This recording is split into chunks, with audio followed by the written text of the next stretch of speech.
Okay, welcome back to the Level 3 course with me, Rex Pearson. I hope you enjoyed the F major chord, or for many of you, you wouldn't have enjoyed that. It would have been pretty painful for the first time.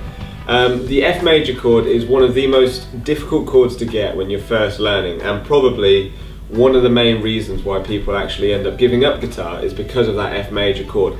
But those who stick with it, you must stick with it as much as possible. Using the exercises that I showed you in the other part, you will get the F chord.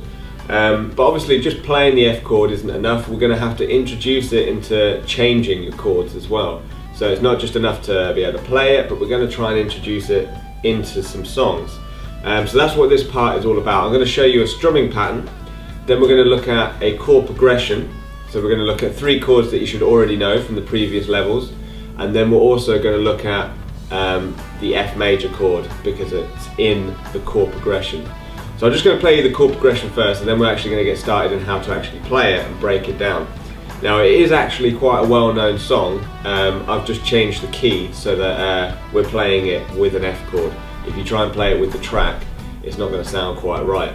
But I'll leave you guys to guess what song this actually is. So here's the strumming pattern and the chord progression.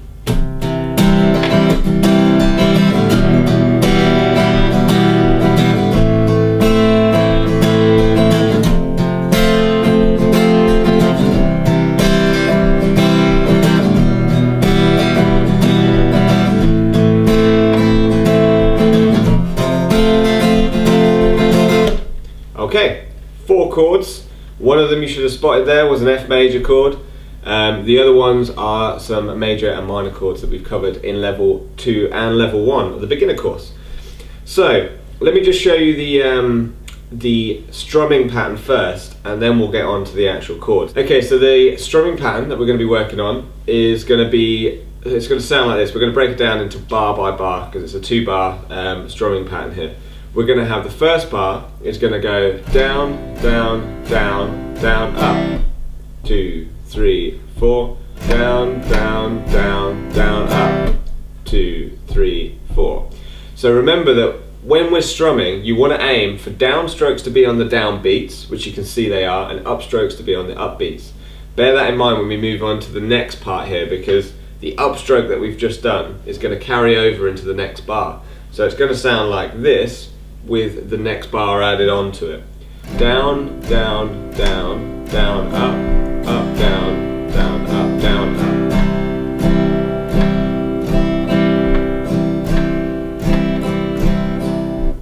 That is the strumming pattern that I'm using throughout the whole of that chord progression. I'm using a C major chord here.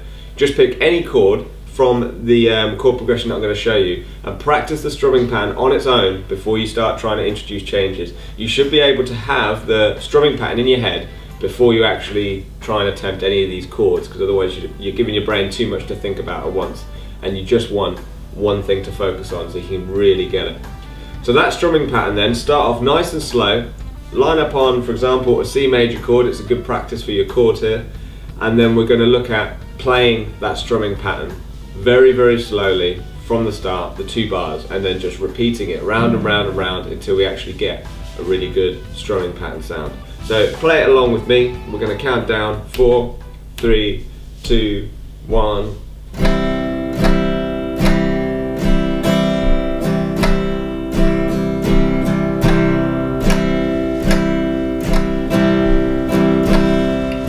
And really try and feel the beat there. 2, 3, 4.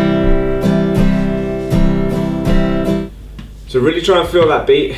Next thing that we need to look at is the chord progression, because this is what the whole point of this is. It's trying to introduce the F major chord into your natural playing so that you're using it on a regular basis rather than just trying to practice playing the F chord and then never actually using it.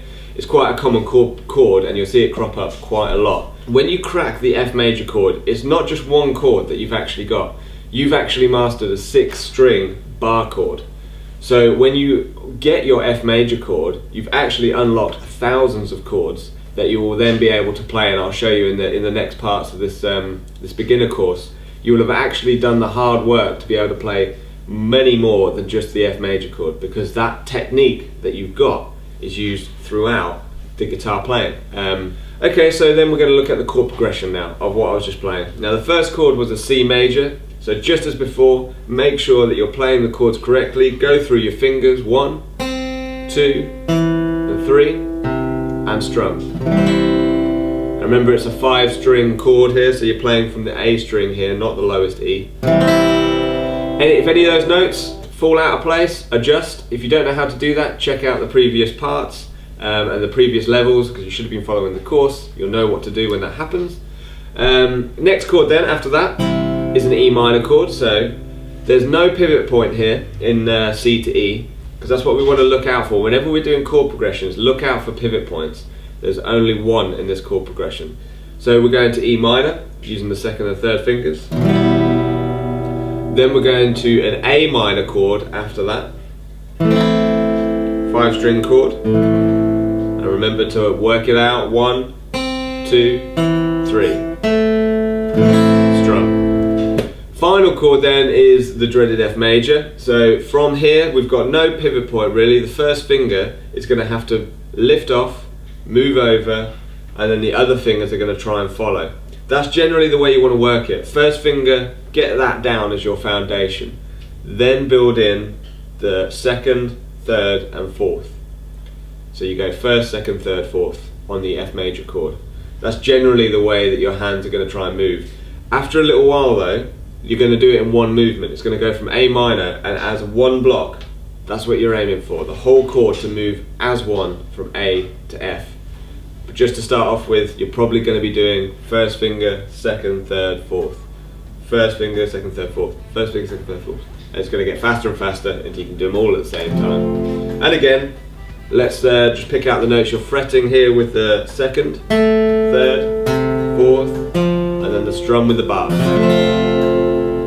Now you're going to need plenty of force there to be able to get all 6 strings to sound, but give it a go. Now from F major to C major, to repeat the chord progression again, there is a pivot point and it's great for getting a smooth change from the F to the C. You'll notice that the third finger here on this string is actually already in the correct place. The second finger is almost in the correct place, it just needs to move up one string. So when you're going from F to C, you should not lift off the fretboard at all if you want to get a really clean change. So you lift off the first finger, you keep the third finger on the string, and then introduce your C major chord. So you go from F to C.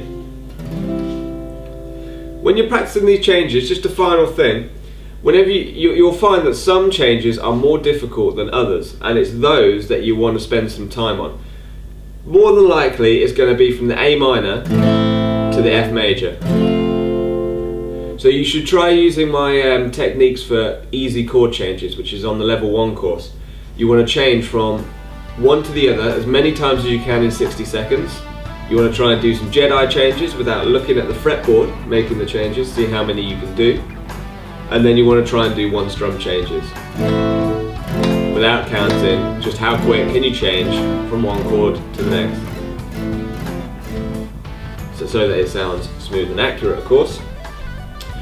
And that's basically it. So if we play this then together, or at least give it a shot through that chord progression nice and slow, you'll then know what we're trying to aim for and what we can practice on for the next part. Okay, so here we go, final demo. 1, 2, 3, 4.